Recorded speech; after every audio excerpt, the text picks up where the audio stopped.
Assalamualaikum warahmatullahi wabarakatuh.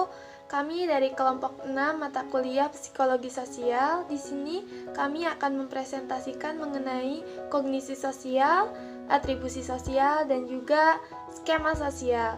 Nah, langsung saja ke pemateri pertama. Assalamualaikum warahmatullahi wabarakatuh. Nama saya Yuniarti Krisayani, NIM-nya 19010077. Saya mau menjelaskan tentang kognisi sosial. Pengertian kognisi sosial menurut para ahli. Menurut Scherrer 1954 halaman 49, kognisi adalah proses sentral yang menghubungkan peristiwa-peristiwa di luar atau eksternal dan di dalam internal diri sendiri.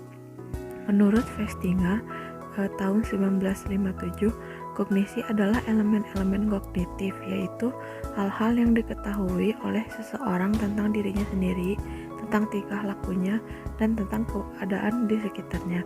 Menurut Baron dan Byrne tahun 2000, kognisi sosial adalah cara individu untuk menganalisa, mengingat, dan menggunakan informasi mengenai kejadian-kejadian atau peristiwa-peristiwa sosial. Dalam menganalisa peristiwa terdapat 3 proses, yaitu attention. Attention adalah proses pertama kali di mana individu memperhatikan gejala-gejala sosial yang ada di sekelilingnya. Kedua, encoding. Encoding adalah memasukkan apa yang diperhatikan ke dalam memori dan menyimpannya. Yang ketiga, retrieval. Retrieval, apabila kita menemukan gejala yang mirip, kita akan mengeluarkan ingatan kita dan membandingkan. Apabila ternyata sama, maka kita akan mengatakan sesuatu mengenai gejala tersebut atau mengeluarkannya di saat akan menceritakan peristiwa yang dialami. Teori-teori kognisi sosial. Dengan kemampuan berpikir, seseorang akan dapat melihat apa yang telah terjadi sebagai bahan pertimbangan di samping melihat apa yang dihadapi pada waktu sekarang, dan juga dapat melihat ke depan apa yang akan terjadi dalam seseorang bertindak. Dalam teori kognitif ini, proses kognitif menjadi dasar timbulnya prasangka. Hal ini berkaitan dengan satu, kategorisasi atau penggolongan. Yang kedua, in-group lawan out-group. Teori-teori konsistensi kognitif. Teori-teori kognitif berpangkal pada sebuah proposisi umum, yaitu bahwa kognisi, pengetahuan atau kesadaran yang tidak konsisten dengan kognisi lain menimbulkan keadaan psikologi yang tidak menyenangkan, dan keadaan ini mendorong orang untuk bertingkah laku agar tercapai konsistensi antar kognisi tersebut yang akan menimbulkan rasa senang. Terima kasih. Assalamualaikum warahmatullahi wabarakatuh. Izin memperkenalkan diri, nama saya Wiwin Aspirta. Saya di sini akan menjelaskan tentang hubungan ekosistem antara kondisi-kondisi diberi nama berbeda oleh beberapa para ahli sebagai berikut, yaitu yang pertama, Heider 1946 menamakannya ketidakseimbangan kognitif atau cognitive imbalance.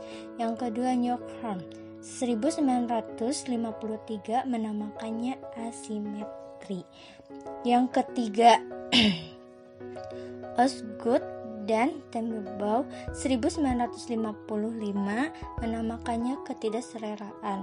Yang keempat, Festiger 1957 menamakannya disonansi. Dari yang diketemukan di atas, yang paling terbatas kegunaan teorinya hanya dapat digunakan dalam situasi tertentu adalah teori Osgood dan Tenenbaum. Sedangkan yang paling luas pemakaiannya adalah teori Festiger, yaitu teori Festiger, teori Rossby, teori sistem ABX5, prinsip kesereraan. Yang terakhir, teori disonansi kognitif dari Festiger 1957, tidak jauh berbeda dari teori-teori konsistensi kognitif lainnya. Ada dua perbedaan yang perlu dicatat sebagai berikut ini. Yang pertama, teori berselisih tentang tingkah laku umum, jadi tidak khusus tentang tingkah laku sosial. Yang kedua, walaupun demikian, pengaruhnya terhadap penelitian psikologi sosial yang jauh mencolok daripada teori-teori inkonsistensi yang lain. Terdapat aspek-aspek berdasarkan yang digunakan dalam mempresentasikan, menganalisis, mengingat, dan menggunakan informasi tentang dunia sosial. Ada aspek-aspek dasar tersebut antara lainnya yang pertama skema, yang kedua heuristik. Pada dasarnya metode heuristik ini menyandingkan informasi dalam lingkungan dengan skema untuk menentukan kemungkinan apa penyandingan itu tepat atau tidak. Heuristik ada dua macam, yaitu yang pertama heuristik keterwakilan, yaitu sebuah strategi untuk membuat penilaian berdasarkan pada sejauh mana simulasi atau peristiwa tersebut menggunakan kemiripan dengan simuli atau kategori yang lain. Assalamualaikum warahmatullahi wabarakatuh. Perkenalkan, nama saya Siti Sariyah dengan NIM 190100023. Baik, saya akan melanjutkan materi sebelumnya. Contoh, kita mengenal Ratna sebagai pribadi yang teratur, ramah, rapi, memiliki perpustakaan di rumahnya, dan sedikit pemalu. Namun, kita tidak mengetahui pekerjaannya. Mungkin kita akan langsung menilainya sebagai pustakawan. Dengan kata lain, kita menilai berdasarkan semakin mirip seseorang dengan ciri-ciri khas orang-orang dari suatu kelompok, semakin mungkin ia merupakan bagian dari kelompok tersebut. Yang kedua, heuristik ketersediaan atau availability heuristic, yaitu sebuah strategi untuk membuat keputusan berdasarkan seberapa mudah suatu informasi yang spesifik dapat dimunculkan dalam benak kita. Heuristik ini dapat mengarahkan kita untuk melebih-lebihkan kemungkinan untuk munculnya peristiwa dramatis, namun jarang, karena peristiwa itu mudah masuk ke pikiran kita. Sumber-sumber potensi yang bisa menimbulkan kesalahan dalam kognisi sosial.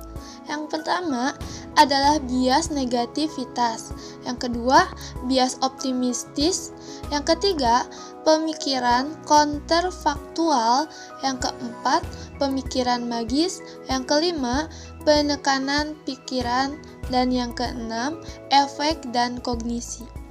Lanjut ke materi atribusi sosial. Pengertian atribusi sosial. Atribusi sosial adalah suatu proses di mana seseorang mengidentifikasi penyebab dari tingkah laku orang lain dan kemudian memperoleh pengetahuan mengenai trait-trait yang stabil maupun faktor disposisi sebagai penyebab munculnya tingkah laku tersebut. A. Teori-teori atribusi Sarlito tahun 1997 menjelaskan adanya beberapa teori yang terkait dengan atribusi. Pertama, correspondence inverse atau penyimpulan terkait.